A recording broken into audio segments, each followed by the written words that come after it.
निम्नलिखित में से कौन सी बीमारी आनुवांशिकी है? Option A haemophilia, option B cancer, option C पेचिस या फिर ऑप्शन डी कोई नहीं। तो इसका सही आंसर होगा ऑप्शन ए हीमोफीलिया। यह एक आनुवांशिकी बीमारी है।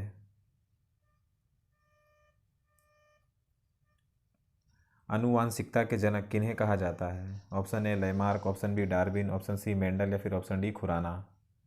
तो इसका सही आंसर होगा ऑप्शन सी मेंडल। इन्हें आनुवांशिकता के जनक के रूप में जाना जाता है।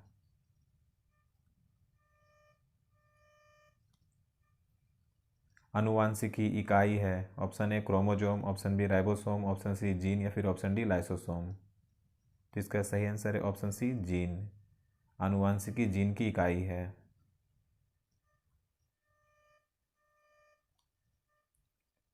आनुवांशिक यूनिट अर्थात जीन किसमें होते हैं? ऑप्शन ए केंद्रीय झिल्ली, ऑप्शन बी गुणसूत्रों में, ऑप्शन सी लाइसोसोम में या फिर ऑप्शन डी कोशिका कला में।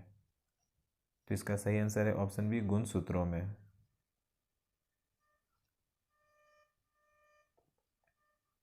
जीन क्या है?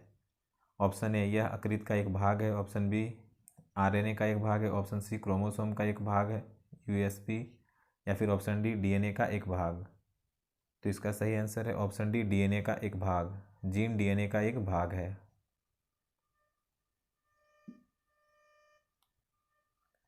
सर्वप्रथम प्रयोगशाला में जीन का संश्लेषण करने वाले वैज्ञानिक कौन हैं? Option A Mendel, option B Darwin, option C Watson या फिर ऑप्शन डी खुराना। तो इसका सही आंसर है ऑप्शन डी खुराना। एक जीन एक एंजाइम सिद्धांत का प्रतिपादन किसने किया था?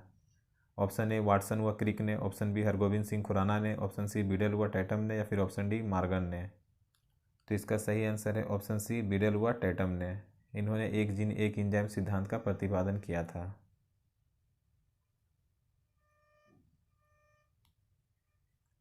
जीन को व्यक्त किया जा सकता है। ऑप्शन ए आनुवांशिकता की इकाई, ऑप्शन बी डीएनए का एक भाग, ऑप्शन सी उत्परिवर्तन की इकाई या फिर ऑप्शन डी उपयुक्त सभी तरह से। तो इसका सही आंसर है ऑप्शन डी उपयुक्त सभी तरह से। जीन को आनुवांशिकता की इकाई, डीएनए का एक भाग या फिर उत्परिवर्तन की एक इकाई, यह तीनों तरह से व्यक्त किया जा सकता है। तो इसका सही आंसर है ऑप्शन डी उपयुक्त सभी तरह से। जीन का वर्तमान नाम देने वाले वैज्ञानिक कौन हैं? Option A Haldane, option B Mendel, option C Galton या फिर ऑप्शन डी जोहानसन। तो इसका सही आंसर है ऑप्शन डी जोहानसन।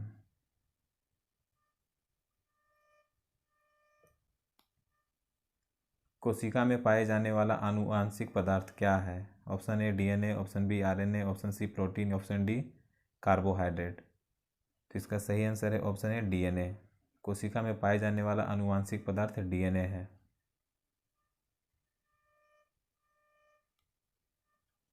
प्रयोगशाला में सर्वप्रथम डीएनए का संश्लेषण किसने किया था?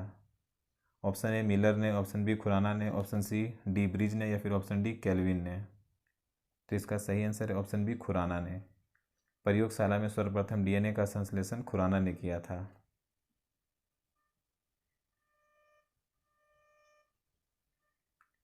डीएनए का डबल हेलिक्स मॉडल किसने दिया था?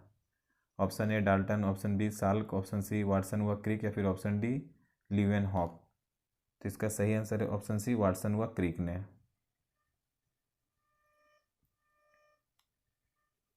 माता पिता के गुण उनकी संतान में किसके द्वारा स्थानांतरित होते हैं?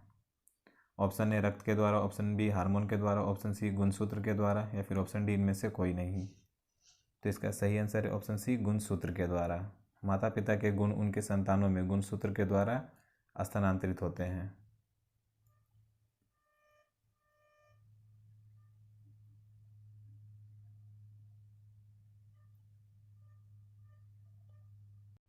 मनुष्य में द्विगुण्य क्रोमोजोम की संख्या होती है। Option A 24, option B 46, option C 23 या फिर option D 48।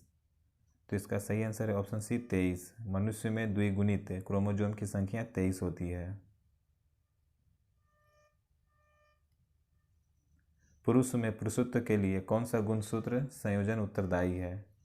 Option A triple X, option B double X, option C X O या फिर ऑप्शन डी एक्स वाई। तो इसका सही आंसर है option D x Y.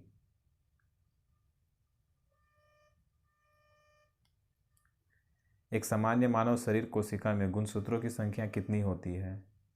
Option A 46, option B 44, option C 45 या फिर ऑप्शन डी 30। तो इसका सही आंसर है ऑप्शन ए 46। एक सामान्य मानव शरीर में कोशिका में गुणसूत्रों की संख्या 46 होती है। नवजात शिशु के लिंग का निर्धारण किससे वंशागत हुए गुणसूत्र द्वारा किया जा सकता है? ऑप्शन ए माता, ऑप्शन बी पिता, ऑप्शन सी माता की माता या फिर ऑप्शन डी पिता का पिता। तो इसका सही आंसर है ऑप्शन बी पिता।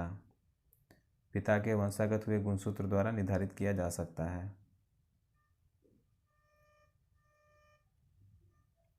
एक सामान्य मानव शुक्राणुओं में ऑटोसोम की संख्या कितनी होती है? ऑप्शन ए 20 जोड़ी, ऑप्शन बी 21 जोड़ी, ऑप्शन सी 22 जोड़ी या फिर ऑप्शन डी 23 जोड़ी। तो इसका सही आंसर है ऑप्शन सी 22 जोड़ी।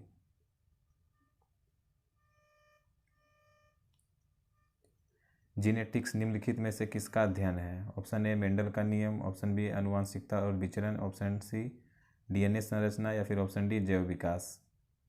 तो इसका सही आंसर है ऑप्शन बी आनुवंशिकता और विचरण। लैंगिक जनन में आनुवांशिक विचरण कैसे होता है? ऑप्शन ए जीन के सम्मिश्रण से, ऑप्शन बी क्रोमोसोम में बदलाव से, ऑप्शन सी जीन के मिश्रण से या फिर ऑप्शन डी उपयुक्त सभी। तो इसका सही आंसर है ऑप्शन डी उपयुक्त सभी। गुणसूत्र में होते हैं डीएनए और लिपिड, ऑप्शन बी आरएनए और amino acid, option C DNA और प्रोटीन या फिर ऑप्शन डी आरएनए और शुगर। तो इसका सही आंसर है ऑप्शन सी डीएनए और प्रोटीन। गुणसूत्र में डीएनए और प्रोटीन होते हैं।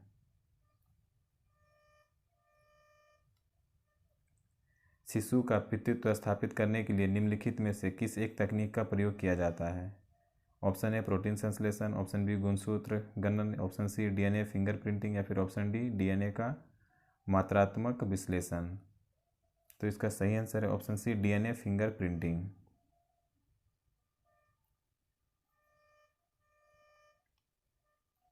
जीन शब्द किसने बनाया था? Option A De Vries, option B W.L. Johannsen, option C G Mendel या फिर ऑप्शन डी T.H. मॉर्गन। तो इसका सही आंसर है option B W.L. Johansson. Gene शब्द का प्रयोग W.L. जोहानसन ने किया था। मनुष्य में कौन से क्रोमोसोम के मिलने से बालक का जन्म होगा? ऑप्शन ए पुरुष का एक व स्त्री का X, ऑप्शन बी पुरुष का X व स्त्री का Y, ऑप्शन सी पुरुष का Y व स्त्री का X या ऑप्शन डी पुरुष का Y व स्त्री का Y। तो इसका सही आंसर है ऑप्शन सी पुरुष का Y व स्त्री का X।